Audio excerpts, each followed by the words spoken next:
EQM, experiência de quase morte. Ele é o Dr. Erlandi Leite.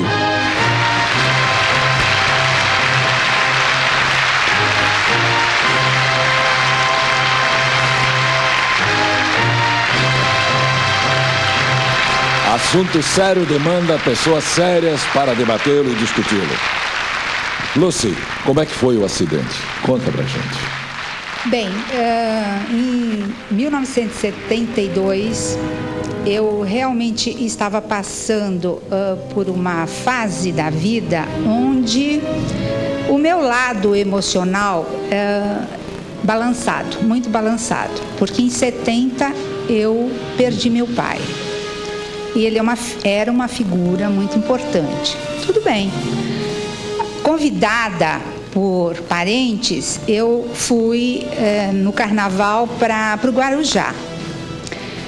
Estando no Guarujá, é um prédio que é construído sobre as pedras, bem no final da enseada.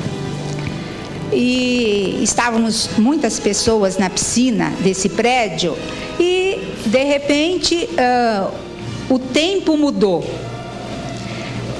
Todas as pessoas saíram, se retiraram da piscina, foram para os apartamentos. 3 pessoas ficamos, um primo, eu e uma amiga, divagando sobre o mar, sobre a beleza do mar, sobre o perigo do mar. De repente, a altura da piscina para o lugar mais baixo do prédio tem mais ou menos uma altura de 5 a 6 metros. Uma onda muito grande, enorme, veio e nos pegou a 2 pessoas, a mim e a Malu. A Malu foi jogada muito longe e eu fui jogada nas pedras. As ondas vinham e voltavam e eu, de repente, ali, né? E isso, hoje eu sei que demorou mais ou menos uns 4, 5 minutos, não mais do que isso, mas para mim representou uma eternidade. Nessa eternidade, eu realmente, hoje, eu sei que tive uma projeção, quer dizer, a minha consciência saiu do meu corpo e eu fui por um túnel muito longo. E lá no fundo do túnel, eu visualizei luz. E nesse tempo, a minha vida, ela se refletiu como um filme. Toda a minha vida, a infância, a minha juventude. E de repente apareceu um espírito de luz, né? Uma figura muito iluminada. E eu pedi para voltar, porque eu vislumbrei que a minha tarefa, que aquilo que eu tinha me proposto a fazer, a cumprir, eu ainda não havia feito. E de repente eu voltei e alguém, um primo, tentando me salvar, se jogou até as pedras e conseguiu, pelos cabelos, me puxar. E eu estou aqui. Quer dizer, o que a senhora sentiu foi que, como se o seu espírito, a sua alma se desligasse do corpo, é isso? Foi exatamente. A minha consciência, hoje, fazendo um estudo, fazendo uma pesquisa, fazendo uma autopesquisa, eu reconheço que nós temos a consciência, e esta consciência é que nos dá a vida após vida. Então eu estive realmente quase passando esse túnel que nós podemos considerar a dessoma, a morte, e pedir para voltar. Então essa experiência, ela está cientificamente hoje comprovada através da ciência, da verdade relativa de ponta. E eu pesquiso isso, eu estudo isso, né? Então, essa foi o seu depoimento. Muito obrigado. Vilma, você esteve 12 dias em coma. Isso. É correto? O que é que levou ao coma? Eu fui fazer uma operação que era uma coisa simples, só que eu tive um problema com a anestesia, tive uma parada cardíaca, uma parada respiratória, né, que foi o que me levou a essa experiência. Né. Que experiência? Eu lembro que eu voltei da operação, acordei, eles estavam terminando de dar os pontos. Eu falei para o médico, eu não estou respirando. Ele riu, brincou, falou, se você não estivesse respirando, você não estava falando comigo. Mas nisso eu apaguei, eu senti assim uma escuridão muito grande e quando eu voltei a mim, eu estava acima do meu corpo, uma posição que seria no teto do quarto, e eu via os médicos lá embaixo colocando um monte de tubo, me dando um monte de remédio e dizendo que estavam me perdendo, que eu estava morrendo. E eu ficava olhando para eles e falava, ué, mas para que eles estão fazendo tudo isso? Eu estou morta já, eu não estou mais lá, eu estou aqui. Aqui não adianta, eu já estou aqui, não vai adiantar eles ficarem se preocupando agora, tinha que se preocupar antes de eu chegar nisso. E fiquei um tempo lá olhando eles mexerem, enfiar um monte de coisa. Aí chamaram minha mãe, a minha mãe chorava muito. Quando eles falaram para minha mãe que não adiantava mais nada, eu lembro que eu fui puxada para uma espécie de túnel, mas não tinha parede, não tinha nada assim físico que tapasse esse túnel. Era só a sensação de estar num túnel. E nesse túnel tinha uma série de janelas, que eu passava por elas e eu via acontecer de novo coisas que já tinham acontecido na minha vida.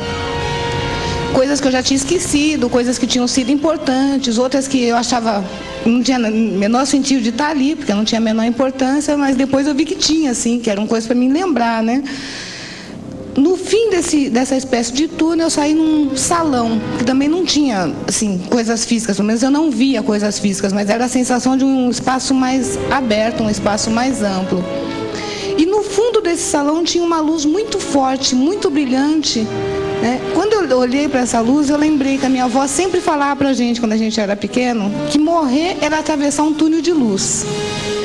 Aí eu fiquei pensando, eu falei, bom, até agora eu estava num lugar totalmente escuro, só tinha aqueles flashes. A única luz que eu estou vendo é essa. Então, se eu não passei por ela, eu não estou morta. E se eu não estou morta, eu vou tentar voltar.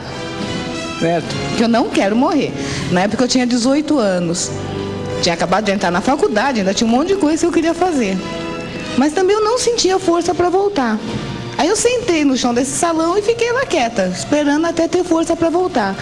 Mas quanto mais passava o tempo, mais eu me sentia fraca. Não conseguia achar uma maneira de voltar, porque eu tinha sido puxada para ali. Eu não conseguia achar uma maneira de eu voltar de novo, nem sabia por onde eu voltaria. Daí que eu escutei uma voz que para mim era uma enfermeira falando ao lado do meu corpo. Ela dizia, assim, quase chorando, que era muito triste ver uma pessoa da minha idade morrendo, que ainda tinha um monte de coisa para fazer, que tinha que continuar uma série de coisas, que não era justo, tanta gente velha que ainda estava viva e eu só com 18 anos. Quando eu ouvi aquilo, eu senti uma força enorme dentro de mim. Falei, não, eu vou voltar, eu vou viver e eu vou voltar. E nisso eu senti eu voltando de novo por esse túnel. Voltei e saí de novo no teto do quarto. E nisso eu apaguei e no momento seguinte eu já me vi acordada, né, na UTI. E os médicos ficaram abismados, porque eles já me davam como morta. Depois de 12 dias em coma, para mim tinha passado assim, no máximo 1 hora. No máximo 1 hora.